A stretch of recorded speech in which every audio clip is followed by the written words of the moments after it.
ఈ రోజు 1000 మంది విద్యార్థులతో మొక్కలు నాటే కార్యక్రమానికి శ్రీకారం చుట్టాం. ఈ రోజు మీరు చేసిన కార్యక్రమం అమరావతిలో ఒక చరిత్ర సృష్టించబోతుంది. ఈ రోజు ఒక్కరోజే మన మిత్రులు ఉప ముఖ్యమంత్రి గారు చెప్పినట్టు 1 కోటి చెట్లను నాటుతున్నాం. ఈ సంవత్సరం 5 కోట్ల మొక్కలు నాటబోతున్నాం. అయితే ఈ 5 కోట్లే కాకుండా 50% గ్రీన్ కవర్ ఈ రాష్ట్రంలో ఉండాలి. 50% గ్రీన్ కవర్ ఉంటే దానివల్ల ఇంపాక్ట్ ఏ విధంగా ఉంటుందో మనం అందరం కూడా ఆచరించి దేశానికే కాకుండా ప్రపంచానికే ఒక ఆదర్శంగా నిలవాల్సిన అవసరం ఉంది. 1972 నుంచి జూన్ 5వ తారీఖున ప్రపంచ పర్యావరణ దినోత్సవాన్ని ఐక్యరాజ్య సమితి ఆధ్వర్యంలో మనం జరుపుకుంటున్నాం. దీనికి కారణం మీరు చూస్తే ఈ సంవత్సరం ఒక థీమ్ ఇస్తారు.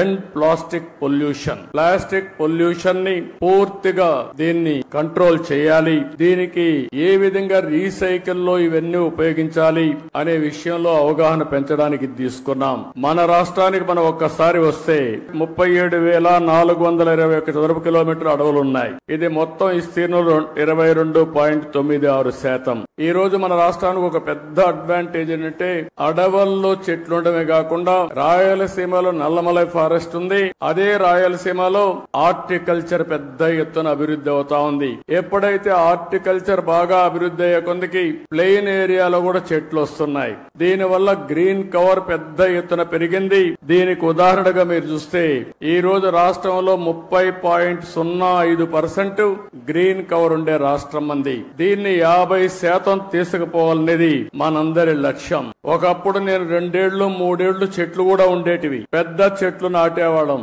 ఒకప్పుడు కాంగ్రెస్ పరిపాలనలో మీరు ఒకసారి చూస్తే చెట్లు నాటడం అంటే వాళ్ళకి అవగాహన ఉండేది కాదు. ఫోటో కోసం చెట్టు నాటి ఫోటో అయిపోతానే చెట్టు ఎక్కడుందో కనపడేది కాదు. తర్వాత ఇటీవల గవర్నమెంట్ వచ్చింది. వాళ్ళకి చెట్లంటే తెలియని గవర్నమెంట్ అది. చెట్టు వల్ల ఉపయోగం తెలియదు. చెట్లు నరకడం తప్ప చెట్లు పెట్టనే గవర్నమెంట్ అది. ఎక్కడన్నా ముఖ్యమంత్రి హెలికాప్టర్ లో పోతా ఉంటే కింద నుండే చెట్లన్నీ ఎగిరిపోతాయి. ఈ రోజు నేను వస్తున్నా, మా ఉప ముఖ్యమంత్రి వస్తున్నాడు. ఎక్కడైనా ఒక్క చెట్టు నరుకుతున్నావా తమ్ముళ్ళు చెల్లెమ్మలు మీరే చెప్పమని మిమ్మల్ని అందరూ అడుగుతున్నా. చెట్లు పెంచడం బాధ్యత, చెట్లు నరకడం దుర్మార్గం. కొన్ని దేశాల్లో అయితే శాశ్వతంగా జైల్లో పెడతారు చెట్లు నరికితే. చెట్టు నరకాలంటే కూడా ప్రభుత్వ పర్మిషన్ ఇస్తే తప్ప చెట్టు నరకడానికి వీల్లేదు. చెట్టు నరికితే మనిషిని చంపినటువంటి నేరంగా చిత్రీకరించి వాళ్ళపైన యాక్షన్ తీసుకునే పరిస్థితి వస్తుంది. అందుకే నేను మిమ్మల్ని ఒకటే కోరుతున్నాం, 4-5 సంవత్సరాల్లో మన రాష్ట్రం కనీసం 37% గ్రీన్ కవర్ కావాల్సిన అవసరం ఉంది.